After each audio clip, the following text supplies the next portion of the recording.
Terkait pencurian plat besi pelindung jalan tol, kita akan tanyakan ke Guru Besar Manajemen Proyek Konstruksi Universitas 17 Agustus 1945 Jakarta, Marlian Ronald. Selamat petang Pak Marlian.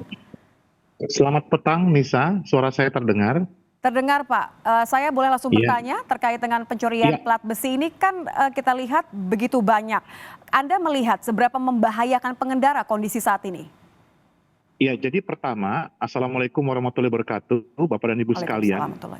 Plat bonding di jalan tol ini merupakan bagian dari infrastruktur jalan tol ya. Penguat struktur jalan untuk meningkatkan kekuatan dan daya tahan struktur jalan. Jadi memang dari segi desain, plat bonding ini dapat terbuat dari baja ya, atau dari besi yang berfungsi untuk mengikat berbagai bagian struktur jalan tol. Ya, seperti plat, kemudian kolom dan lain-lain. Tetapi ini yang penting mengikat bahan bangunannya yaitu beton dan konstruksi baja. Contohnya demikian. Jadi secara umum plat bonding ini berpengaruh kepada kekuatan dan keselamatan. Jadi mencermati hal ini menurut saya ini momentum ya Nisa, bahwa jalan tol baik yang sudah beroperasi ataupun baru perlu adanya satu pengendalian proyek yang lebih optimal.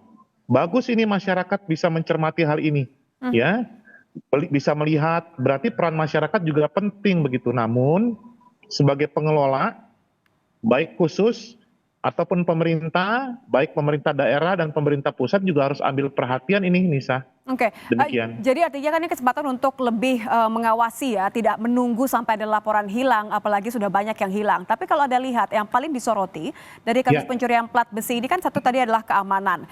Pengelola sudah bilang mengganti dengan material lain. Menurut Anda ini sudah merupakan langkah yang tepat atau masih ada dampaknya ke keamanan jalan tol? Ya, dari secara akademik dan teknis, maka pengelola perlu jangan terburu-buru ya. Mengganti dengan material seperti ini. Perlu juga dijelaskan kepada masyarakat bahwa desainnya seperti apa secara umum. Kedua, elemen struktur apa yang kemudian diperkuat. Yang ketiga, menggunakan bahan apa.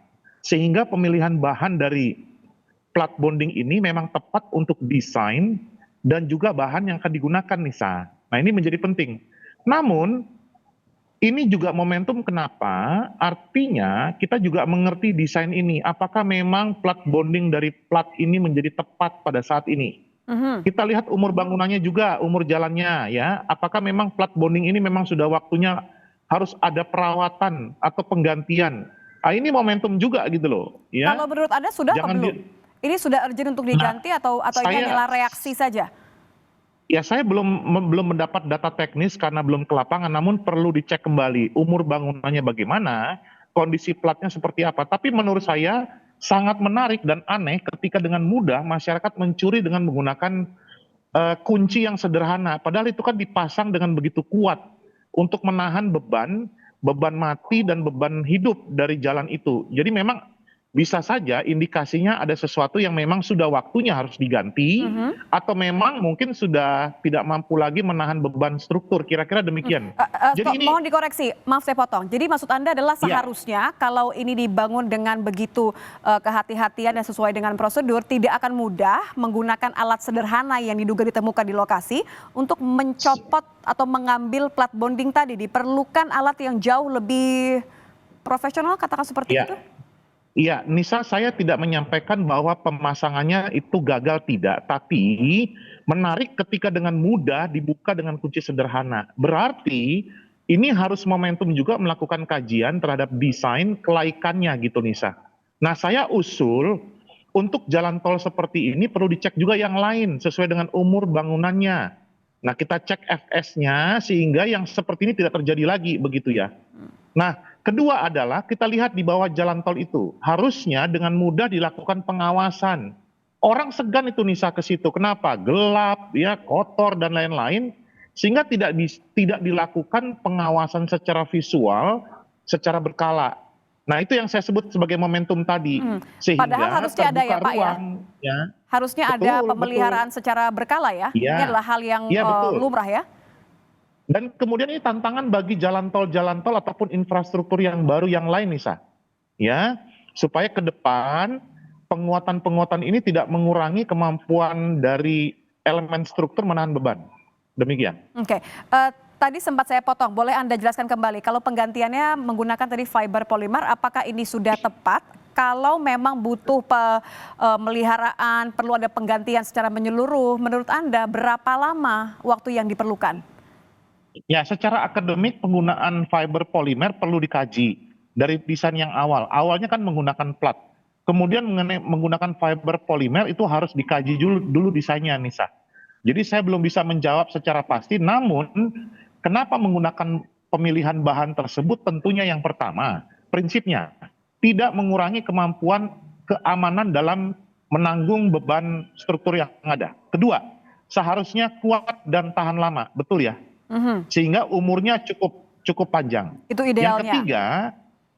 Ketiga adalah mudah dilakukan perawatan, ya, dan tidak mudah untuk dilakukan pencurian seperti ini. Sehingga pemasangannya metodenya seperti apa, dengan bautkah atau seperti apa, itu juga perlu dipertimbangkan lebih baik ke depan. Yang terakhir adalah karena yang lain menggunakan plat bonding, yang lain menggunakan plat, ini menggunakan polimer, itu pertanyaan kemampuan terhadap perbedaan bahan itu menjadi menarik. Jadi ini perlu juga satu pemikiran yang sama sehingga risikonya sama dapat ditopang oleh struktur. Bicara risiko, Pak, artinya kan keselamatan menjadi hal yang penting dalam kasus seperti ini. Pasti. Apa yang menjadi perhatian utama agar tidak memberikan resiko bagi pengendara? Ya, yang menjadi utama adalah keselamatan tentunya. Jadi struktur bangunan jalan ini dapat melayani fungsi ya transportasi dan mengamankan, menyelamatkan masyarakat yang menggunakan ini. Yang kedua, prinsip struktur seperti ini juga sebenarnya dapat dievaluasi secara visual. Terjadi pergeseran, pergerakan, mungkin dengan plat bonding ini juga menjadi satu sistem yang nanti bisa melihat adanya pergeseran ataupun perubahan dari deformasi elemen struktur, sehingga bisa terlihat begitu. Jadi ini memang sesuatu yang menjadi utama ketika struktur jalan digunakan untuk melayani transportasi. Demikian. Saatnya untuk dikaji ulang. Terima kasih Pak Marlian Ronald sudah bergabung bersama kami di Kompas Petang. Selamat petang, Pak.